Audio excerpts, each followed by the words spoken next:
What's up everybody, this is Danny, and today I finally have the iPhone 12 Pro Max in hand, and what I want to do is I want to test the stabilization system because the 12 Pro Max uses a system very similar to IBIS that you find in mirrorless cameras. So what I want to do is I want to test the video and see how much better the stabilization is versus the iPhone 12 Pro.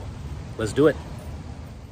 The first thing that I wanted to test was just regular walking footage, something that you would do while you're on vacation or just on a daily basis. And while they're both picking up the bounce from my walk, both of these videos were recorded handheld because that's how I normally take videos.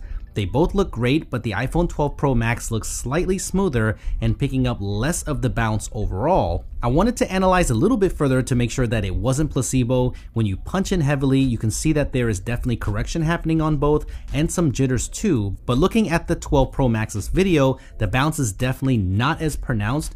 Now it's not drastic or anything, but if you look close, you can see some very minor improvements. Let me know what you think and if you can see a difference. I'm curious. Make sure you sound off in the comment section below.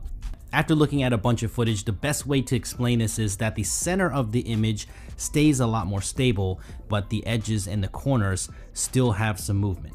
So while I know that the stabilization system isn't meant to correct crazy amounts of movement like this, I wanted to pick up the pace a little bit, so I'm walking a lot faster here, and what I wanted to do is start up a light jog to see if the drastic bounce is any different on the iPhone 12 Pro Max. And while the crazy light flares made it difficult to see, I didn't see a major difference. When the sun was going down and it was a little darker, I did another running test. I thought this one showed the Pro Max lessening that hard impact from my foot hitting the ground a little bit more, but again, I wouldn't say that this is a major difference. I did this last time when I tested the stabilization on the latest Samsung phones with Super Steady, and that is just walking down the steps at a rapid pace. And looking at this footage over and over again, I don't see a huge difference, which is great. They both look stable, so this is great news for people that went with the iPhone 12 Pro, so you can be assured that your stabilization is also fantastic. When I use in-body stabilization on my mirrorless cameras, it really helps with the steady handheld video, and here again, I don't see a major difference, but I do have some steady hands, so that really could be the case. And if you're wondering what the difference was between the 2x zoom and the 2.5 zoom, here's a great example, just a little bit more reach, which I really appreciate. I'm a fan of this addition. So what I wanted to do is test the stabilization again in a more real world situation, like filming when you're in the passenger side of a car. The bumps of the road can be annoying when you're trying to get some clear footage. All of this video is shot in 4K 30 frames per second, even though it can go up to 60 frames per second. I keep looking at this footage and swear that the 12 Pro Max looks better and smoother, but if I have to look this hard to see a difference, that means you probably won't notice a difference, especially if you're an average consumer.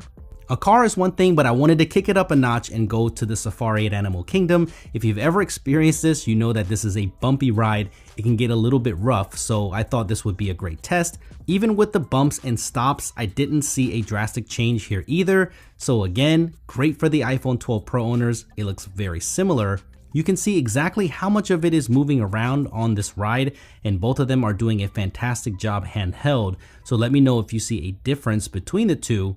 Here, I'm just gonna go overboard. I'm just gonna start jumping up and down to test the up and down axis.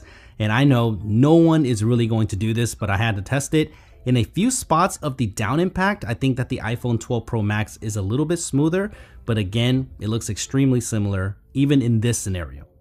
One last test I had to do is in low light. Since the iPhone 12 Pro Max has a bigger sensor, I was really curious, and I'm happy to report that the nighttime video is a little sharper and has less noise. You can see it here in the sky, and the trees retain more detail. When it comes to stabilization walking at night, I'm not seeing a huge difference either, but I'm appreciating that cleaner nighttime video. Look at those trees, they are so much crisper. There are definitely still some corrections happening here, and I do think that the iPhone 12 Pro Max does have slightly better stabilization, but after extensive testing, I think they are too similar to make a major difference right now. But a lot of this can improve over time. Don't be discouraged if you bought the iPhone 12 Pro Max. The hardware is there, and the software and computation optimization will happen, so I'm sure this will get better over time. But at launch, I think you'll be very happy with your iPhone 12 Pro if you wanted that smaller Pro phone. Thank you for watching. Hit that like button if this helped you. The full comparison with photos is dropping next, so subscribe for that, and I will see you in the next one.